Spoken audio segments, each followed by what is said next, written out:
Abrimos como cada miércoles nuestro tiempo de historia aquí en Más de Uno Guadalajara y que tantos seguidores tiene, Princesas en Jeans, con María y Laura Lara, Laura y María Lara, historiadoras, profesoras, escritoras y además también, pues docentes en UDIMA, la Universidad a Distancia de Madrid. María, muy buenos días. Hola, César.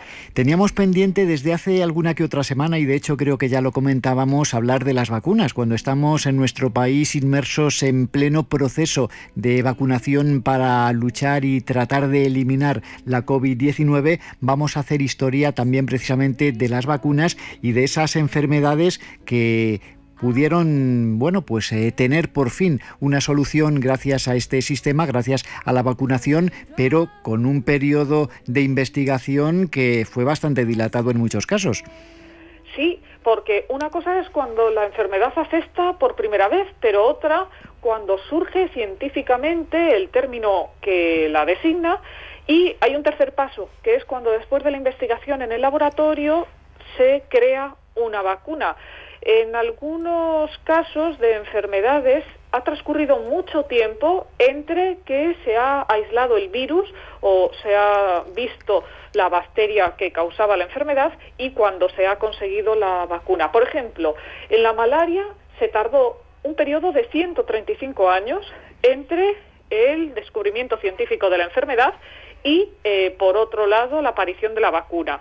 En el neumococo, 93 años, en el dengue, 71 años, en la polio, 47 años y en el ébola, 43 años entre que se descubrió científicamente la enfermedad y apareció la vacuna. Claro que estas enfermedades podían ser tenidas en algunas de ellas desde el tiempo de los griegos y de los romanos, pero no se les puso nombre hasta más tarde. Y sobre todo nos tenemos que quedar con un mensaje: la introducción de las vacunas en el mundo ha sido decisiva. Anualmente la vacunación ha permitido que no haya tantas muertes en el planeta.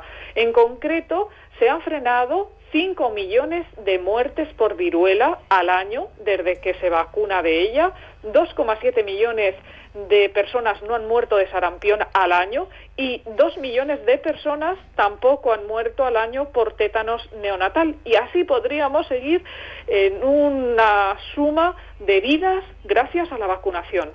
Vacunación y además también, de paso, decir que tenemos que estar muy contentos y agradecidos a nuestros científicos actuales por ese catálogo de vacunas contra la COVID-19 que han conseguido reunir en prácticamente ni siquiera llegar a un año, con lo cual, es digno de agradecer todo ese esfuerzo. María, hablamos también de la vacuna de la gripe, que merece, un capítulo aparte. Hemos hablado en Letras desde el confinamiento, la serie que hacíamos aquí en Onda Cero desde marzo, abril de 2020, cuando nos sorprendió trágicamente el coronavirus, de cómo la gripe de 1918 se llevó erróneamente el título de española cuando había surgido en Kansas, precisamente en un mes de marzo. En ese caso de 1918. Pues para la gripe se tardó bastante tiempo si comparamos ahora la carrera científica por la vacuna o las vacunas del coronavirus. El virus de la gripe humana no fue descubierto hasta 1932 y la cepa del virus A, de gripe A, pero del tipo H1N1, no se visualizó hasta 1943, en plena Segunda Guerra Mundial. Se trató del primer subtipo identificado que afectó a humanos y cerdos a la vez, porque en 1919 la epidemia había atacado a piaras de Estados Unidos, de China y de Hungría.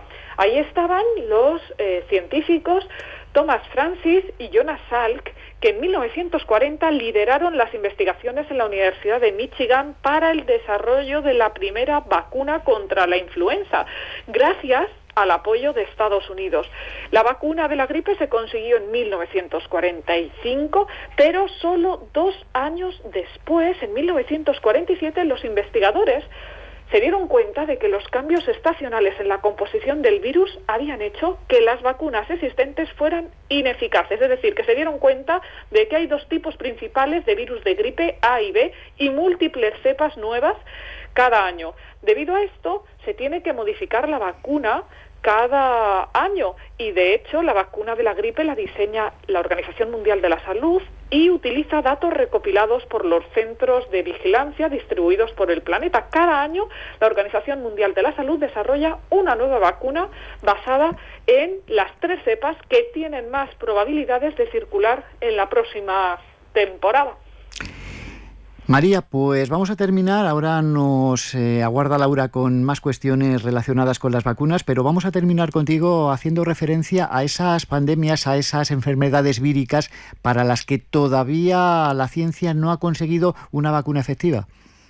En Los caballos amarillos, el nuevo libro de Laura Lara y mío, dedicamos un capítulo a hablar de la lucha contra la peste, y es que es una de las enfermedades más letales y más antiguas del mundo. Casi 200 millones de personas han muerto a lo largo de la historia por peste.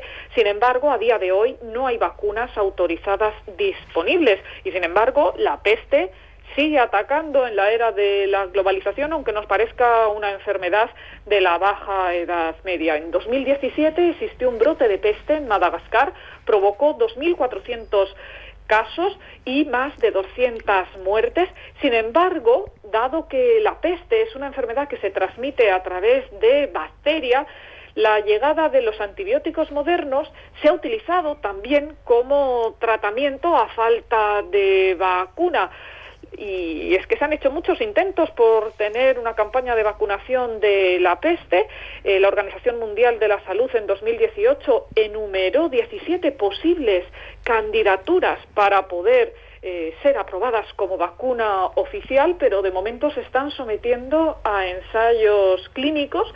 Durante la guerra de Vietnam, en Estados Unidos, el ejército también fue inoculado de la peste a través de una de las vacunas que se han puesto en marcha, y en 2020, durante la primera ola de coronavirus, surgieron también las alarmas porque se había dado otro brote de peste bubónica, en este caso en Mongolia.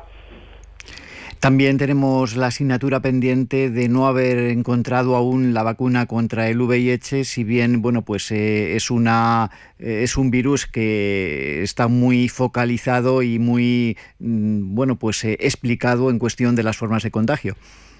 Son enfermedades que no era lo mismo tenerlas en 1981, cuando, por ejemplo, se encontró la causa científica del VIH, que en 2021, por supuesto. Una enfermedad, además, a la que, el VIH también la ciencia ha conseguido atacar, no con las vacunas, pero sí gracias a los medicamentos que han hecho que se convierta en una patología prácticamente crónica. Y nos quedamos ya, si no hay más que decir, María, con los datos que nos va a aportar Laura, ¿de acuerdo? Sí, paso la bata de laboratorio a Laura con el micrófono y los auriculares. Pues hasta la semana próxima. Gracias. Laura, muy buenos días. Buenos días, hoy además de con el micro estoy con el microscopio. Con el microscopio y la probeta. Vamos a hacer referencia precisamente a la vacuna en cuestión de, todo su concepto en cuanto a palabras. Según la RAE, ¿de dónde puede provenir la palabra vacuna? Pues procede de vaca. Es que la primera vacuna que se inventó fue la de la viruela, y como explicamos María Lara y yo en nuestro nuevo libro, Los caballos amarillos, enfermedades que nadie vio venir, pues se descubrió de una forma casi accidental, gracias a la observación del medio rural que realizó el médico Edward Jenner, un británico que en 1796 descubre precisamente esa vacuna.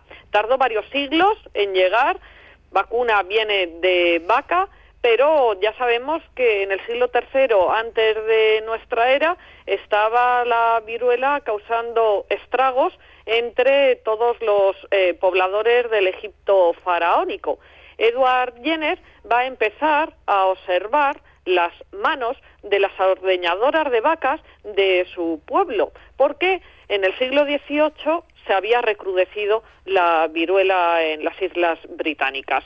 Tenía una tasa de mortalidad devastadora de hasta el 30%. Las ordeñadoras que contraían la viruela vacuna no se contagiaban luego de la viruela humana. Es decir, que era una variante de la misma enfermedad y quedaban inmunizadas.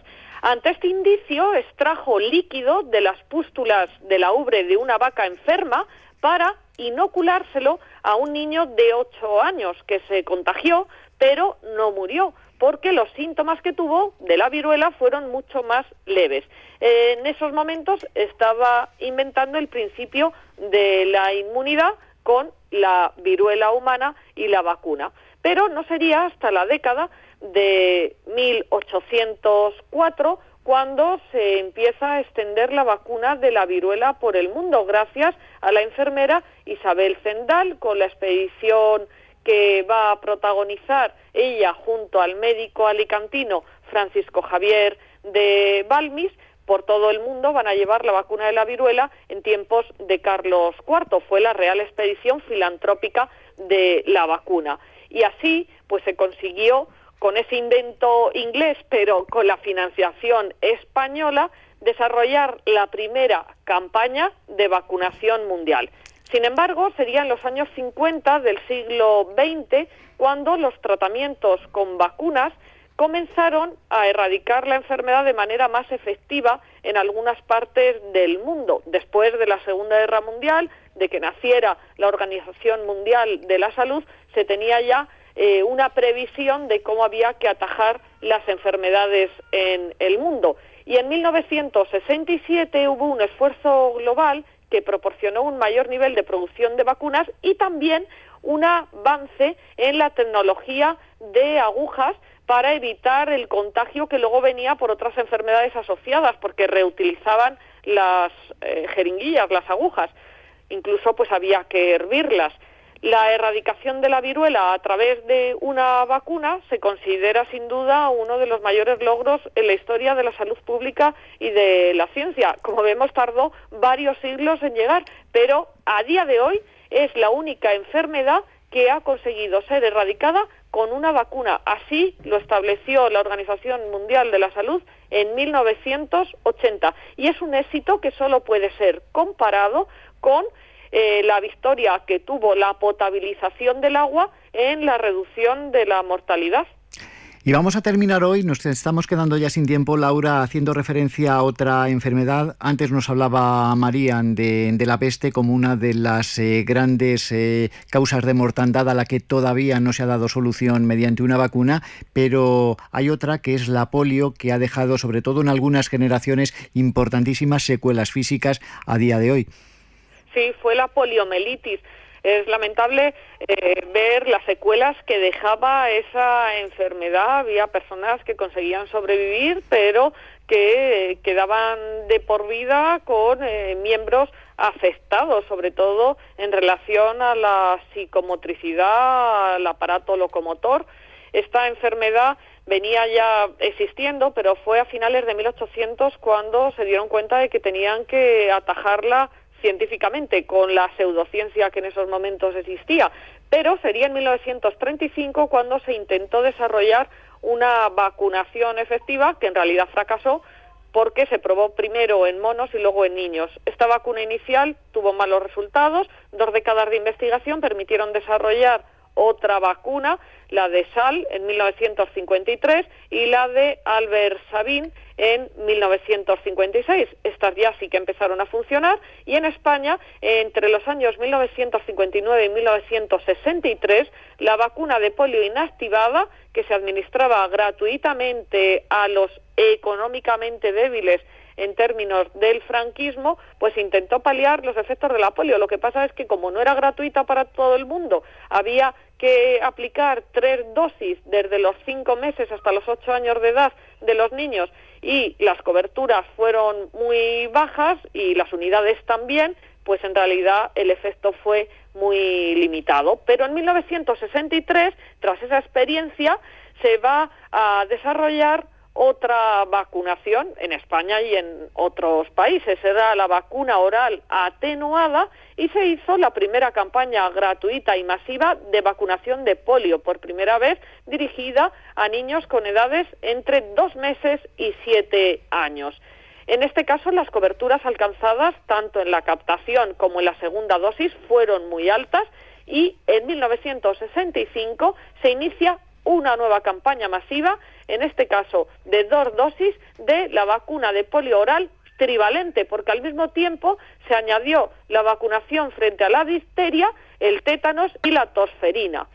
Esta vacunación se realizaba a niños de entre 3 meses y 3 años y el éxito de estas intervenciones determinó que a partir de ese momento se realizaran de manera continua en forma de 2 campañas anuales, una en primavera y otra en otoño. Son esas campañas en las que todos los escolares pues nos beneficiábamos cuando bien nuestra familia nos llevaba al ambulatorio o incluso venían a veces a vacunar contra distintas enfermedades a los coles.